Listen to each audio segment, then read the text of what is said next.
Assalamualaikum warahmatullahi wabarakatuh. Alhamdulillah wassalatu wassalamu ala rasulillah wa ala alihi wa sahbihi wa mawala amma ba'd. Yang kami hormati Bapak Heru Prayogo selaku dosen pengampu mata kuliah Cirebon Studies yang kami ta'zimi, dan tak lupa kepada teman-teman kelas B24 PJJ-PAI Seper Syekh Nurjati Cirebon yang kami banggakan.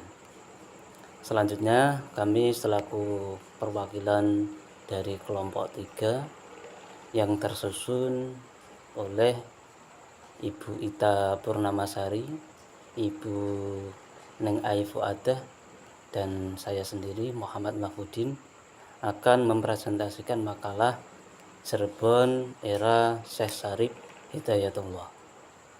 Makalah tersebut menyajikan ulasan yang mendalam tentang sejarah penyebaran Islam dan pembentukan kerajaan Islam di Cirebon, dengan fokus pada peran sentral Syekh Syarif Hidayatullah atau lebih dikenal sebagai Sunan Gunung Jati.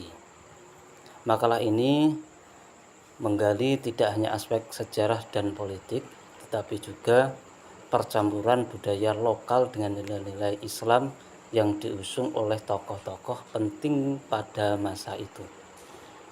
Bapak Ibu yang kami hormati, makalah ini menyoroti beberapa aspek. Aspek yang pertama yaitu menariknya figur Sunan Gunung Jati.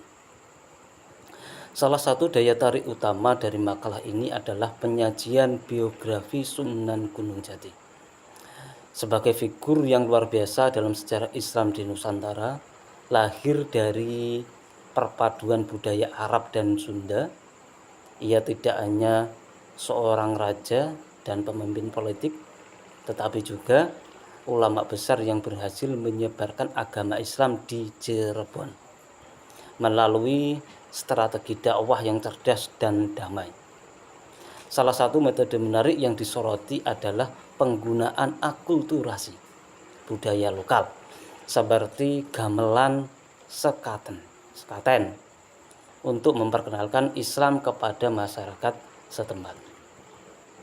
Bapak Ibu yang kami hormati, yang kedua yaitu dari aspek kejayaan Cirebon sebagai pusat perdagangan dan dakwah.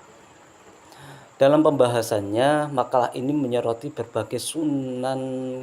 bagaimana Sunan Gunung Jati memanfaatkan letak geografis Cirebon yang strategis sebagai pelabuhan di pesisir utara Jawa untuk membangun pusat perdagangan yang maju. Diplomasi yang cerdik dengan berbagai kerajaan luar seperti India, Cina, dan Arab tidak hanya memperkuat perekonomian Cirebon, tetapi juga memperluas pengaruh Islam di Nusantara. Kerajaan Cirebon menjadi simbol kekuatan politik dan agama di kawasan tersebut. Yang ketiga yaitu Bapak Ibu, pendirian pesantren dan penyebaran ilmu agama. Salah satu aspek yang menarik dalam makalah ini adalah pembahasan mengenai peran Sunan Gunung Jati dalam mendirikan pesantren Pesambangan Jati yang menjadi pusat pendidikan Islam di wilayah Cirebon. Pesantren ini melahirkan banyak ulama dan menjadi motor penggerak dakwah Islam di kawasan Jawa Barat. Keberhasilan Sunan Gunung Jati dalam menyebarkan Islam juga didukung oleh hubungan erat dengan tokoh-tokoh lain seperti Syekh Datuk Kahfi yang berperan dalam awal mula pendirian pesantren tersebut. Yang keempat yaitu akulturasi budaya dan agama. Makalah ini menyoroti bagaimana Sunan Gunung Jati dengan cerdas memanfaatkan budaya lokal untuk memperkuat pengaruh Islam di masyarakat.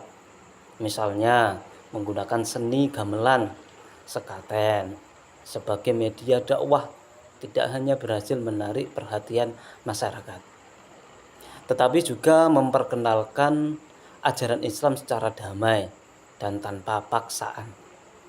Ini menunjukkan betapa kuatnya pengaruh akulturasi antara agama dan budaya di Cirebon yang berlanjut hingga menjadi identitas kota tersebut. Yang kelima yaitu kontribusi pahlawan lokal dengan sejarah Cirebon.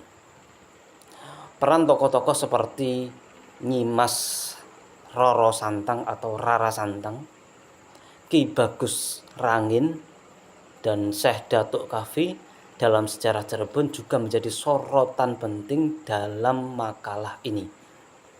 Mereka digambarkan sebagai figur-figur yang berdedikasi dalam memperjuangkan penyebaran Islam dan melawan penjajahan, menambahkan lapisan heroik dan inspiratif pada narasi sejarah Cirebon.